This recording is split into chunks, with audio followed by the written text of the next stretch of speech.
एक बार की बात है, एक गुरु और शिष्य दोनों एक अनजान नगर में पहुँचे। वहाँ पहुंचकर उन्होंने देखा कि शहर में सब कुछ बहुत सस्ते में मिलता था। यानी 1 टका में चाहे 1 किलो सब्जी लो, चाहे 1 किलो सोना लो, सबका भाव एक समान ही था। उसमें ज़रा भी ऊंच नीच नहीं थी। इस प्रकार वहाँ के माहौल को देखते हुए चेला बहुत खुश हुआ।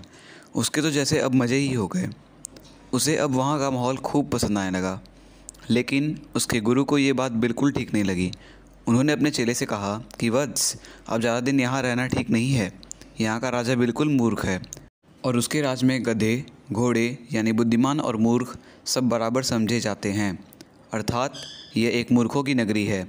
अगर यहाँ का राजा कह दे तो दिन को रात और रात को दिन माना जाता है। इसलिए अब जल्दी ही हमें इस नगरी को छोड़कर कहीं और चले जाना चाहिए। अगर हम यहाँ रहें तो कभी भी मुसीबत में फंस सकते हैं। गुरु की यह बात चेले को पसंद नहीं आई। उसने कहा कि गुरुजी, मुझे तो ऐसा कुछ भी नहीं लगता। फिर भी अगर आप जाना चाहते हैं तो आप चले जाइए। मैं तो अब यहीं पर रहना चाहता हूँ। गुरुजी ने अपने चेले को खूब समझाया कि वो उनकी बात मान ले और उनके साथ दूसरी जगह चले। लेकिन चेले ने अपने गुरु की एक बात न सुनी। अब गुरुजी ने अकेले ही जाने का निश्चय किया और जाते जाते उन्होंने अपने चेले से कहा, देखो वत्स, अब जैसी तुम्हारी इच्छा, फिर भी तुम अपना ख्याल रखना और अगर कभी मुसीबत आन पड़े तो एक बार मुझे ज़रूर याद कर लेना। मैं उसी समय तुम्हारी मदद के लिए आ जाऊंगा। और ऐसा कहकर गुरुजी अकेले ही वहाँ से चले गए। अब चेला अकेला ही खूब मज़े से रहने लगा और खूब खाकर थोड़े ही दिनों में वो मोटा हो गया। अब एक दिन अचानक ज़ोरदार बारिश हुई, जिसके कारण एक घर की दीवार टूट गई और उसके नीचे दबने से एक बकरी की मौत हो गई। अब बकरी के मालिक ने राजा से शिकायत कर दी। राजा ने जब बकरी के मालिक को बुलाया तो उसने कहा कि पड़ोसी की दीवार गिरने से मेरी बकरी की मौत हुई है।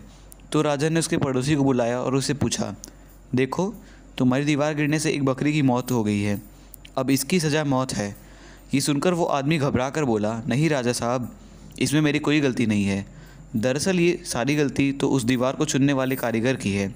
शायद उसी ने दीवार ठीक से नहीं बनाई होगी, तभी वो बारिश से गिर गई। तो राजा ने उस कारीगर को भी बुलाया और उससे कहा, देखो, तुमने कैसी घटिया दीवार चुनी है जो एक ही बारिश में गिर पड़ी और जिससे एक बकरी की मौत हो गई है। इसलिए अब मैं तुम्हें फांसी की सज़ा देता हूँ। ये सुनकर कारीगर बहुत घबराया और उसने कहा, महाराज, इसमें मेरी कोई गलती नहीं है, क्योंकि मैंने तो पूरी ईमानदारी से उस दीवार को चुना था। अब ये तो उस व्यक्ति की कमी की हो सकती है जिसने उस समय दीवार का मसाला तैयार किया था। लगता है उसी ने ठीक से मसाला तैयार नहीं किया होगा। यदि वो पूरी ईमानदारी से काम करता तो आज वो बकरी जिंदा होती। अब राजा ने उस व्यक्ति को भी दरबार में बुलाया और उससे कहा, देखो, तुमने कितना घटिया काम किया है। तुमने उस दीवार को चुनने का मसाला भी ठीक से तैयार नहीं किया। तुमने सरासर कामचोरी की है। अतः अब तुम्हें फांसी की सज़ा दी जाती है। ये सुनकर वो आदमी बहुत रोया और उसने राजा से खूब मिन्नतें की कि उसकी जान बख्श दी जाए। लेकिन राजा अपने फैसले पर कायम रहा।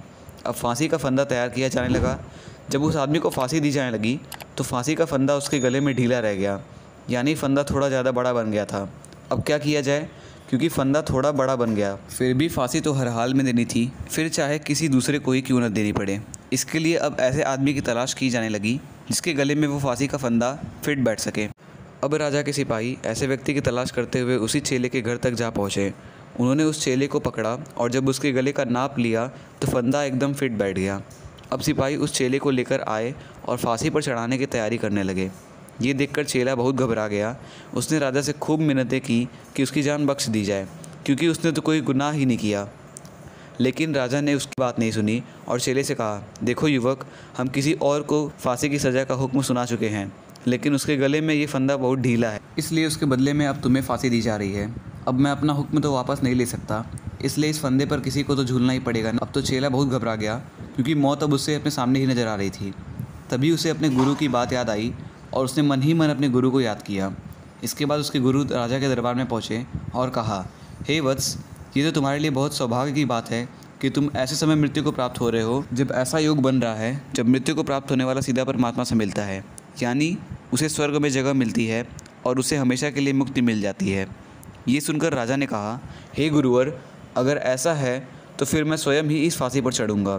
फिर उसने सैनिकों को हुक्म दिया कि अब फांसी के फंदे पर उस युवक को नहीं बल्कि उसे ही फांसी पर चढ़ाया जाए। इसके बाद राजा को जल्दी से फांसी पर चढ़ा दिया गया और इस प्रकार एक चौपट राजा अपनी ही मूर्खता से मारा गया। कहानी से सीख, जिस देश का राजा मूर्ख हो वहाँ न्याय की उम्मीद करना बेकार है।